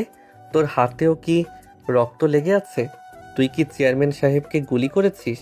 আর ওই লাল ডায়েরিটা তোর পেছনের পকেটে কেন? সত্যি করে বল, তুই কার হয়ে কাজ করছিস? কার নির্দেশে তুই নিজের মালিকের উপর হাত তুললি? দুলাভাই, আমাকে ভুল বুঝবেন না। আমি চেয়ারম্যান সাহেবকে মারতে চাইনি, কিন্তু উনি যখন এই ডায়েরিটা পড়লেন তখন ওনার পাগলামি চরমে উঠেছিল। উনি নিশি আপাকে মারার জন্য রিভলভার বের করেছিলেন। আমি শুধু আপাকে বাঁচাতে গিয়ে ওনার সাথে ধস্তাধস্তি করছিলাম, আর ঠিক তখনই গুলিটা চলে গেল। এই ডায়েরিটাই সব নষ্টের মূল। মিথ্যা কথা। রতন, তুই কত টাকা খেয়েছিস প্রতিপক্ষের কাছ থেকে? তুই ভাবছিস আমি তোকে বিশ্বাস করব? তুই ডায়েরিটা সরিয়েছিস কারণ তুই চাস না বাবার অপরাধের প্রমাণ আমার হাতে থাকুক। অয়ন, ওর হাত থেকে ডায়েরিটা কেড়ে নিন। ওটা আমাদের এই যুদ্ধের একমাত্র অস্ত্র। রতন, ডায়েরিটা দিয়ে দে। তুই যদি নিশিকে বাঁচাতে চাইতিস তবে গুলিটা ওনার বুকে লাগতো না। তুই পরিকল্পিতভাবে কাজটা করেছিস। জানালা ভাঙা দেখে আমি ভেবেছিলাম কেউ বাইরে থেকে এসেছে, কিন্তু তুই তো ঘরের ভেতর থেকেই জানালা ভেঙে নাটক সাজিয়েছিস। বল, তোকে কে পাঠিয়েছে? দুলাভাই, আপনি অনেক চালাক, কিন্তু রাজনীতিতে চালাকি দিয়ে সব হয় না। চেয়ারম্যান সাহেব তার নিচের মেয়েকে সন্দেহ করছিলেন, আর আমি শুধু সেই সন্দেহটাকেই কাজে লাগিয়েছি। এখন ডায়েরিটাও আমার কাছে, আর চেয়ারম্যানের জীবনটাও শুধুই ঝুলছে। আপনারা যদি পুলিশকে খবর দেন তবে নিশি আপার নামে খুনের মামলা দিয়ে দিব, কারণ বন্দুকটা ওনার ঘরের। রতন ডায়েরিটা নিয়ে জানলার দিকে এক লাফে সরে গেল। অয়ন তাকে ধরার চেষ্টা করতে রতন পকেট থেকে একটা ছোট্ট ধোঁয়া তৈরি বোমা ছুঁড়ে মারে। পুরো ঘর মুহূর্তে ঘন কালো ধোঁয়ায় অন্ধকার হয়ে গেল। নিশি আর অয়ন কাশির চোটে চোখে কিছুই দেখতে পাচ্ছিল না। অয়ন, অয়ন কোথায় আপনি? রতন পালিয়ে যাচ্ছে, ওকে ধরুন। ডায়েরিটা চলে গেলে আমরা বাবাকে ধরবো কি করে? অয়ন, আপনি কি শুনতে পাচ্ছেন? আমার নিঃশ্বাস নিতে কষ্ট হচ্ছে। নিশি, ভয় পাবেন না, আমি এখানেই আছি। ধোঁয়া সরলে আমরা বের হব। রতন অনেক বড় জালে ফেসেছে। ও জানে না যে ডায়েরিটা ও নিয়ে গেছে সেটা আসলে ডুপ্লিকেট। আসল নথিপত্রগুলো আমি কাল রাতেই সরিয়ে অন্য জায়গায় রেখেছিলাম। নিশি, আপনার উপর বাবার সন্দেহ হচ্ছিল বলেই আমি এই চালটা চেলেছিলাম। তার মানে আপনি সব জানতেন? আপনি ডুপ্লিকেট ডায়েরি বানিয়ে রেখেছিলেন? অয়ন, আপনি এতটা দূরদর্শী হবেন আমি ভাবিনি। কিন্তু বাবার এই অবস্থা দেখে আমার এখন খুব কষ্ট হচ্ছে। অপরাধী হলেও তো তিনি আমার জন্মদাতা। অয়ন, আমাদের তাড়াতাড়ি ওনাকে হাসপাতালে নিতে হবে। এই রহস্যের সমাধান পরে হবে। চলুন নিশি, তবে মনে রাখবেন খেলাটা এখন আর শুধু আপনার বাবার বিরুদ্ধে নেই। এখন আমাদের লড়াই করতে হবে সেই অদৃশ্য শক্তির বিরুদ্ধে, যারা রতনের মতো মানুষদের লেলিয়ে দিচ্ছে। আমাদের খুব সতর্ক হতে হবে। বাড়ির বাইরে এখন প্রতিটি ছায়া আমাদের শত্রু হতে পারে। অয়ন চেয়ারম্যানকে পাজাকোলা করে তুলে নিল, আর নিশি দরজার দিকে দৌড়ালো। বাইরে থেকে পুলিশের সাইরেনের শব্দ শোনা যাচ্ছে, কিন্তু প্রশ্ন হলো পুলিশকে খবর দিল কে? রতন নাকি অন্য কেউ? এক গভীর আর রক্ত ভেজা রহস্যের আবর্তে পড়ে গেল নিশি আর অয়ন। চেয়ারম্যান সাহেবকে হাসপাতালে আইসিইউতে ভর্তি করা হয়েছে। বাইরে করা পুলিশ পাহারা। নিশি আর অয়ন হাসপাতালের করিডোরের এক কোণে দাঁড়িয়ে আছে। চারিদিকে নিস্তব্ধতা, শুধু আইসিইউর যন্ত্রপাতির একঘেয়ে শব্দ শোনা যাচ্ছে। নিশির চোখে জল আর অয়নের চোখে অসীম দুশ্চিন্তা। অয়ন, এত কিছুর পর আমি নিজেকে খুব অপরাধী মনে করছি। বাবার বিরুদ্ধে প্রমাণ জোগাড় করতে চেয়েছিলাম ঠিকই, কিন্তু ওনাকে মৃত্যুর মুখে ঠেলে দিতে চাইনি।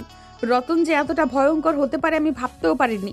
এখন যদি বাবার কিছু হয়ে যায়, আমি নিজেকে কোনোদিন ক্ষমা করতে পারবো না রে।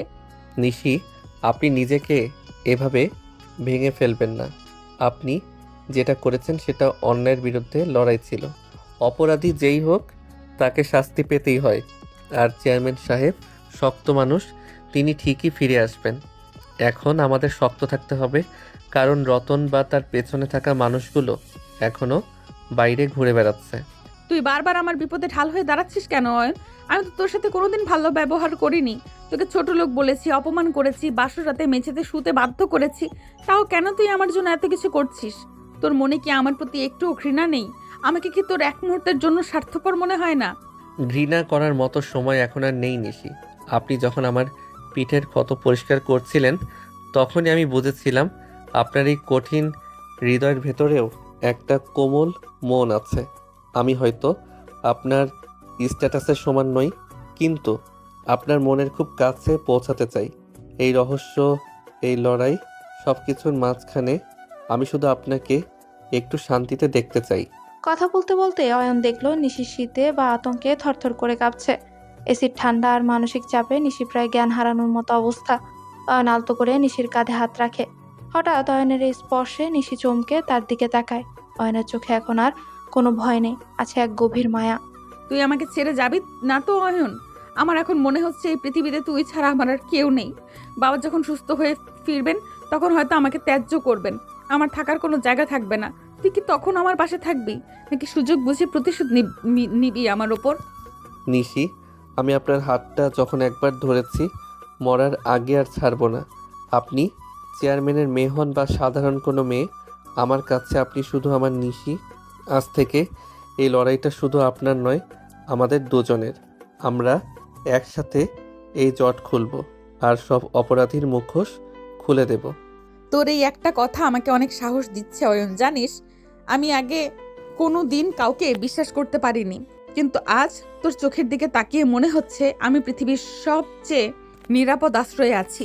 তোর এই মায়া আমাকে তোর প্রতি ভীষণভাবে দুর্বল করে দিচ্ছে। তুই কি বুঝতে পারছিস আমার মনের অবস্থা? অয়ন নিশির কপালে আলতো করে একটা চুমু খেলো। সে স্পর্শে নিশির সারা শরীর এক অন্যরকম বিদ্যুৎ খেলে গেল। তাদের এই রোমান্টিক মুহূর্তটা রহস্যের কালো মেঘের মাঝে যেন এক ঝলক সোনালি রোদ। নিশি চোখ বন্ধ করে অয়নের বুকে মাথা রাখে, কিন্তু তাদের এই ঘনিষ্ঠতা আড়াল থেকে কেউ একজন দেখছিল। নিশি, আমাদের এখনই সজাগ হতে হবে। মনে হচ্ছে হাসপাতালেও আমাদের উপর নজর রাখা হচ্ছে। রতন একা এই কাজ করেনি। এই চক্রান্তের পেছনে বড় কোনো রাঘব বোয়াল আছে যে চায় না আপনার বাবা মুখ খুলুক।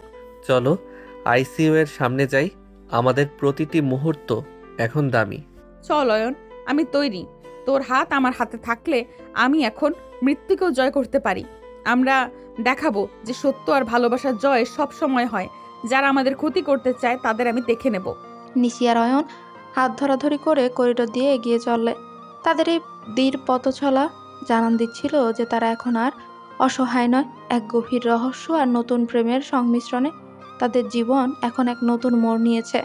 হাসপাতালের কেবিনে বসে অয়ন আর নিশি এখন সেই আসল লাল ডায়েরির পাতাগুলো উল্টাচ্ছে।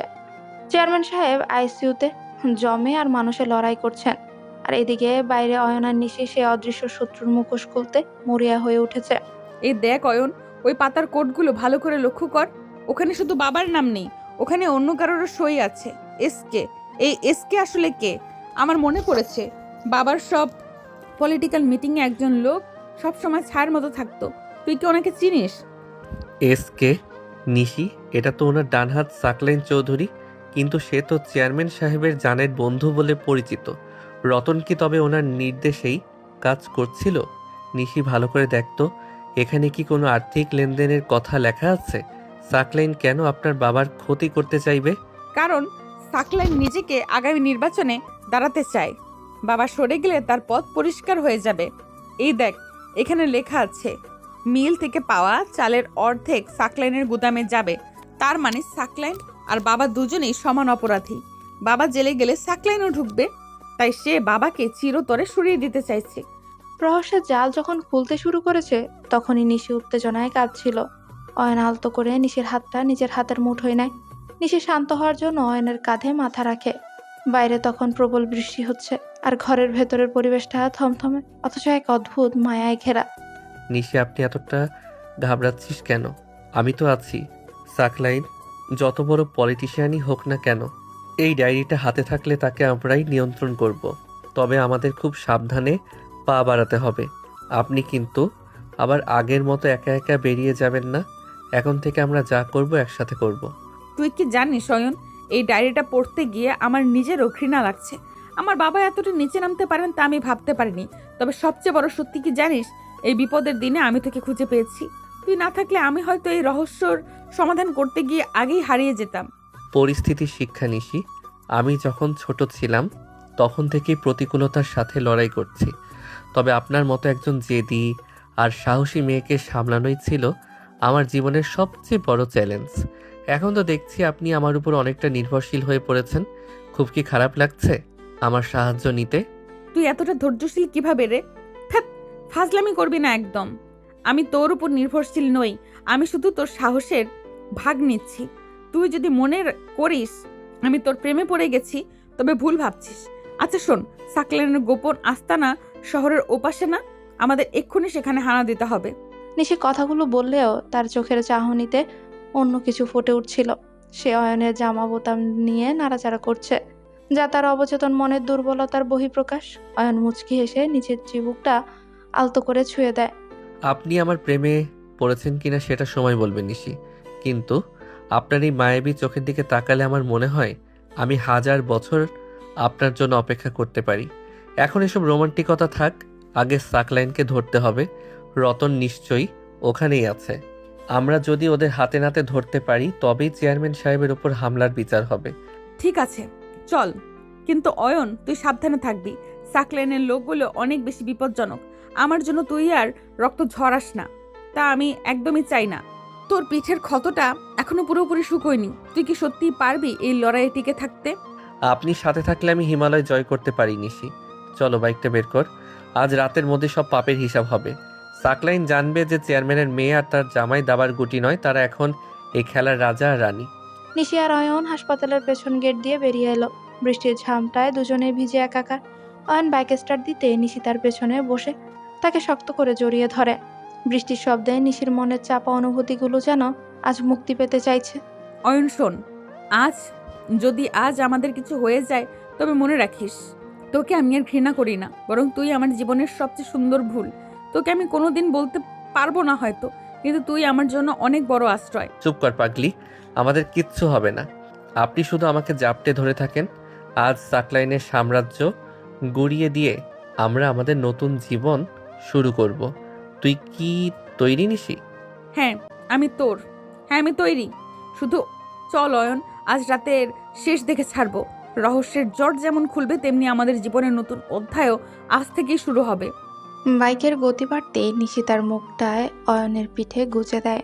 অন্ধকারের মাঝে হেডলাইটের আলোয় তারা এগিয়ে চলল সাকলাইনের গোপন ডেরার দিকে। এক ভয়ঙ্কর উত্তেজনা আর গাঢ় রোমান্টিকতায় সিক্ত হয়ে তারা তাদের জীবনের সবচেয়ে বড় মিশনে নামলো। বৃষ্টির ঝাপটা উপেক্ষা করে অয়ন আর নিশি সাকলাইন চৌধুরীর নির্জন বাগান বাড়ির সামনে এসে থামলো। চারদিকে ঘুটঘুটে অন্ধকার, মাঝে মাঝে পাহারাদারদের টর্চের আলো এদিক সেদিক ঘুরে বেড়াচ্ছে। নিশি আর অয়ন অত্যন্ত সাবধানে পেছনের দেয়াল টপকে ভেতরে ঢুকে। অয়ন দেখ, ওই জানলার পাশে রতন দাঁড়িয়ে আছে আর ভেতরে সাকলাইন চৌধুরী বসে হাসছে। ওদের সামনে ওই লাল ডায়েরিটা রাখ। ওরা বোধহয় ভাবছে এটাই আসল ডায়েরি। তুই কি তৈরি রে? আমার হাতটা কেন জানি খুব কাঁপছে। নিশি, আপনি একদম ভয় পাবেন না, আমি তো আপনার পাশেই আছি। ওই ডায়েরিটা খোলার সাথে সাথে ওরা বুঝতে পারবে ওদের হার হয়েছে। আপনি শুধু আমার পেছনে থাকবেন, কোনোভাবে আগে আসবেন না। সাকলাইন অনেক ধূর্ত লোক, ও যে কোনো সময় অস্ত্র বের করতে পারে। তুই বারবার নিজেকে কেন বিপদে ফেলিস অয়ন? আমার জীবনের চেয়েও তোর নিরাপত্তা এখন আমার কাছে বেশি দামি। শোন, যদি কিছু হয়ে যায় তুই আমাকে ফেলে পালিয়ে যাবি। তুই আমার জন্য অনেক রক্ত ঝরিয়েছিস, আর না। চুপ করুন নিশি, আপনাকে ছাড়া আমি কোথাও যাব না। আপনি যখন আমাকে জড়িয়ে ধরে বাইকে বসেছিলেন তখনই আমি মনে মনে ঠিক করেছি আপনাকে আমি কোনো দিন একা হতে দেব না। এখন চলুন, জানালা দিয়ে ভেতরে ঢোকার এটাই সুযোগ। অয়ন জানলার কাজ সরিয়ে অতি সাবধানে ভেতরে ঢুকে। নিশিও তার পিছু পিছু এলো। সাকলাইন চৌধুরী তখন ডায়েরির পাতাগুলো উল্টে অবাক হয়ে যাচ্ছে, কারণ সেখানে নিশি আর অয়নের বিয়ের কিছু মজার ছবি আর ব্যঙ্গাত্মক সব কথা লেখা ছিল। রতন, তুই এটা কি নিয়ে এসেছিস? এই ডায়েরিতে তো অপরাধের কোনো চিহ্নই নেই, সব ভুয়া নথিপত্র আর এই নিশির হাতের লেখা ফালতু সব কথা। আসল ডায়েরিটা কোথায়? তুই কি আমাকে ধোকা দিচ্ছিস? চেয়ারম্যানের মেয়ে তোকে ঘোল খাইয়ে ছেড়েছে আর তুই বোকার মতো এটা নিয়ে পালিয়ে এসেছিস। স্যার, আমি তো ওটা নিশি আপার ঘরের গোপন ড্রয়ার থেকেই নিয়েছে। নিশি আপা এটা ডুপ্লিকেট বানিয়ে রেখেছিল, আমি বুঝতে পারিনি। স্যার, আমাকে একটা সুযোগ দিন, আমি এখনই গিয়ে আসলটা নিয়ে আসছি। সেই সুযোগ আর পাবেন না রতন। আসল ডায়েরি এখন পুলিশের কাছে যাওয়ার অপেক্ষায়। সাকলাইন সাহেব, আপনার খেলা শেষ। চেয়ারম্যান সাহেবকে মারার চেষ্টা আর তার গোদামে হামলা, সব কিছুর প্রমাণ এখন আমাদের হাতে। আপনি ভেবেছিলেন চেয়ারম্যানের মেয়েকে দুর্বল দাবার গুটি বানাবেন? বড় ভুল করেছিলেন। অয়ন আর নিশিকে দেখে সাকলাইন চৌধুরী তার ড্রয়ার থেকে রিভলভার বের করার চেষ্টা করতেই অয়ন তার উপর বাঘের মতো ঝাঁপিয়ে পড়ে। দুজনের মধ্যে প্রচণ্ড ধস্তাধস্তি শুরু হয়। নিশি চিৎকার করে অয়নকে সাবধান করছিল। রতন পাশ থেকে ছুরি নিয়ে এগোতেই নিশি তার হাতের উপর ভারী একটা ফুলদানি দিয়ে সজোরে আঘাত করে। রতন, তো সাহস তো কম না। যে বাড়িতে নুন খেয়েছিস সেই বাড়ির মালিকের ওপরই ছুরি চালাস? তোর মতো বেঈমানদের জায়গা জেলখানায়। অয়ন, তুই সাবধানে থাক, ওর হাতে পিস্তল আছে, তুই সরে আয়। নিশি, আপনি দূরে সরুন। সাকলাইন, আপনি নিজেকে অনেক বড় রাজনৈতিক নেতা মনে করেন তো? আজ সাধারণ মানুষের কাছে আপনার মুখোশ খুলে যাবে। এই যে আসল ডায়েরির কপি আমার কাছে, আপনার সব মাদকের ব্যবসা আর খুনের হিসেব এখানে নথিবদ্ধ আছে। অয়ন সাকলাইনের হাত মুচড়ে পিস্তলটা কেড়ে নেয় এবং তাকে দেয়ালেতে চেপে ধরে। সাকলাইনের লোকগুলো ছুটে আসতে না আসতেই বাইরে পুলিশের সাইরেন বেজে ওঠে। অয়ন আগে থেকে বুদ্ধি করে পুলিশকে খবর দিয়ে রেখেছে। পুলিশ এসে সাকলাইন আর রতনকে হাতকড়া পরায়। অয়ন, তুই পারলি, তুই সত্যিই পেরেছিস রে। এ ভয়ঙ্কর মানুষগুলোকে তুই একাই সামলে নিলি। ধস্তাধস্তির সময় কোথাও কেটে গেছে। এদিকে আয় তো, আমি একটু মুছে দেই। আপনি এতটা অবাক হচ্ছেন কেন নিশি? আমি তো বলেছিলাম আপনাকে রক্ষা করা আমার কর্তব্য। রক্ত তো সামান্য ব্যাপার। আপনার এই জয় দেখার জন্য আমি সব করতে পারি। কিন্তু এখন আপনি কি আমাকে সত্যি মন থেকে মেনে নেবেন, নাকি বিপদ কেটে গেলে আবার সে আগের মতো আমার সাথে খারাপ ব্যবহার করবেন? তুই একটা আস্ত পাগল অয়ন। এই বিপদের মাঝেও তুই এইসব কথা ভাবছিস? আমি তোকে ঘৃণা করতাম কারণ আমি তোকে চিনতে পারিনি, কিন্তু আজ তুই যে সাহসিকতার দেখালি তাতে আমি নিজেকে তোর চরণে সঁপে দিতেও দ্বিধাবোধ করব না। তুই আমার স্বামী না হলে হয়তো আমি আজ বেঁচেও থাকতাম না। নিশি, আপনার চোখেই প্রথম মায়া দেখতে পাচ্ছি। এই মায়ার জন্যই তো আমি এত অপমান আর কষ্ট সহ্য করলাম। শুনুন, আপনার বাবা এখন হাসপাতালে সুস্থ হয়ে উঠবেন। আমরা ওনাকে সব বলবো। উনি হয়তো আমাদের সম্পর্কটা এবার সুন্দর করে মেনে নেবেন। মেনে না নিয়ে ওনার উপায় নেই। আমি যে তোর মায়ায় পড়ে গেছি অয়ন, সেটা তো এখন পুরো দুনিয়া জেনে যাবে। তুই আমার সিনিয়র বউ হওয়ার সব মিটিয়ে আজ আমার হৃদয়ের রাজা হয়ে গেছিস। অয়ন আলতো করে নিশির কপালে নিজের মাথা ছোঁয়। বৃষ্টির শীতল হাওয়ায় তাদের চারপাশের পরিবেশটা এখন আর উত্তপ্ত নয়, বরং এক শান্ত রোমান্টিকতায় ভরে উঠল। নিশি অয়নের হাতটা শক্ত করে ধরল, যা সে আর কোনোদিন ছাড়বে না। কয়েকদিন হাসপাতালে জমে মানুষের লড়াই করার পর চেয়ারম্যান সাহেব এখন অনেকটাই সুস্থ। জ্ঞান ফেরার পর তিনি খবর শুনেছেন সাকলাইন আর রতন এখন জেলে। অয়ন আর নিশি এখন ওনার কেবিনেই দাঁড়িয়ে আছে। চেয়ারম্যানের চোখে আজ এক অদ্ভুত বিষণ্ণতা আর অনুশোচনা।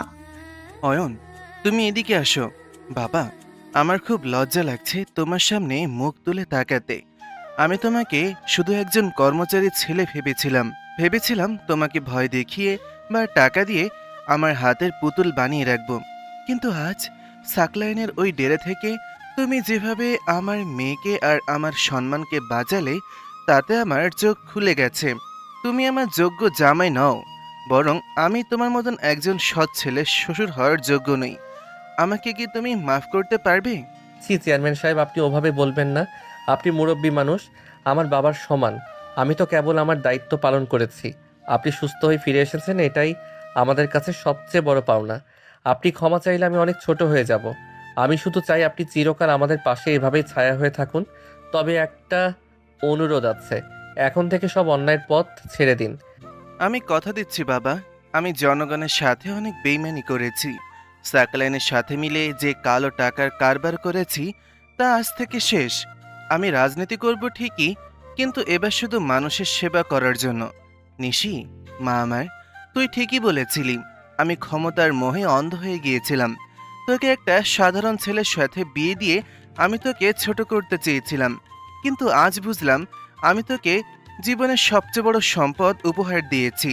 তুই অয়নকে পেয়েছিস, এটাই তোর ভাগ্য।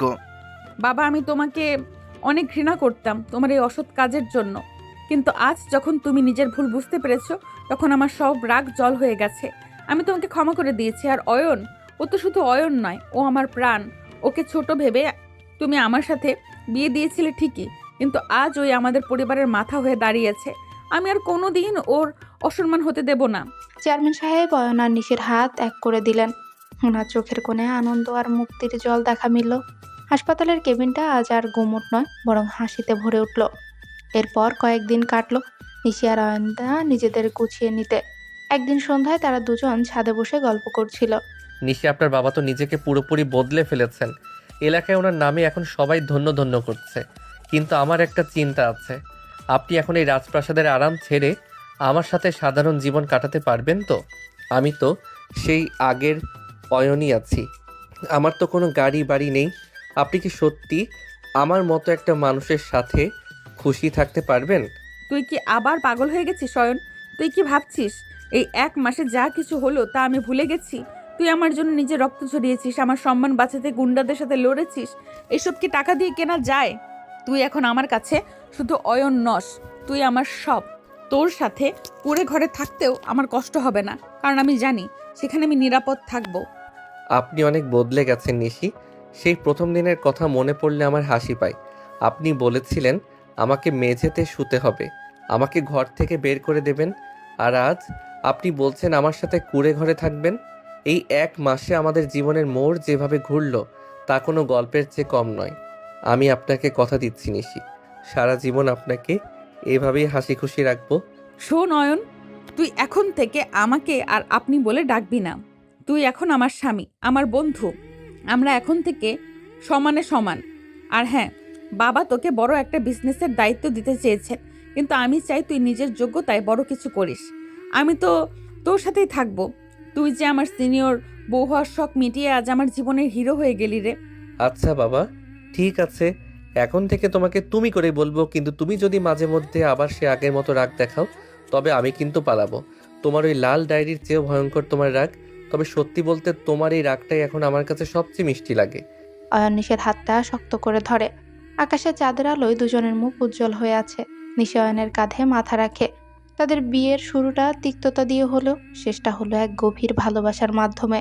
নিশি আর অয়ন এখন আবার তারা দাবার গুটি নয়। নিশি আর এখন আর কারো দাবার গুটি নয়। তারা এখন একটা সুন্দর সাজানো বাগানের 2টি ফুল। সব ঝামেলা মিটে যাওয়ার পর নিশি আর অয়ন আজ নিজেদের ঘরে খুব শান্তিতে সময় কাটাচ্ছে। বাইরে ফুরফুরে বাতাস আর আকাশে বড় একটা চাঁদ উঠেছে। ঘরের জানলার পর্দাগুলো বাতাসে উড়ছে। নিশি আয়নার সামনে দাঁড়িয়ে নিজের শাড়িটা ঠিক করছিল। এমন সময় অয়ন পেছন থেকে এসে দাঁড়ায়। নিশি, একটা কথা জিজ্ঞেস করি? আমরা তো এখন নিজেদের অনেক কাছাকাছি চলে এসেছি, সব কিছুই নতুন করে শুরু হয়েছে, কিন্তু একটা জিনিস আমার খুব খটকা লাগে। এই যে আপনি আমাকে এখনো তুই করে বলেন, আপনি কেন আমাকে তুমি করে বলেন না? তুমি বললে শুনতে আরো বেশি ভালো লাগতো না? কেন তোকে তুই বললে তোর খুব খারাপ লাগে বুঝি? আসলে কি জানিস অয়ন, তোকে তুই বলতে আমার বেশি সহজ লাগে। মনে হয় তুই আমার অনেক আপন কেউ। তুই বললে একটা অন্যরকম অধিকার পাওয়া যায়। অনেক মানুষ তো অনেককে তুমি বলে, কিন্তু তুই বলার মাঝে যে আলাদা টান আছে সেটা তো অন্য কিছুতে নেই। তোকে তুই বলতে আমার বেশি আপন আপন লাগে রে। তা তো ঠিক, কিন্তু আপনি তো এখন আর আগের সেই নিশি নেই। আপনি এখন আমার স্ত্রী। আমরা দুজনে মিলে একটা নতুন জীবন শুরু করছি। আপনি যখন আমাকে তুমি বলবেন তখন আমার কাছে মনে হবে আমি আপনার যোগ্য কেউ। তুমি বললে আমারও শুনতে খুব ভালো লাগবে। একবার বলেই দেখুন না কেমন লাগে। আচ্ছা বাবা, ঠিক আছে, এত যখন করে বলছিস, আসলে হুট করে তো অভ্যাস পাল্টানো যায় না। ঠিক আছে, এখন থেকে তোমাকে তুমি করেই বলবো। খুশি তো এখন? তুমি তুমি তুমি ঠিক আছে এখন? খুশি হয়েছো তো? হ্যাঁ, অনেক খুশি। এই তুমি ডাকটা আপনার মুখে শোনার জন্য আমি অনেক দিন ধরে অপেক্ষা করছিলাম। এখন মনে হচ্ছে আমাদের সম্পর্কটা আসলেই পূর্ণতা পেয়েছে।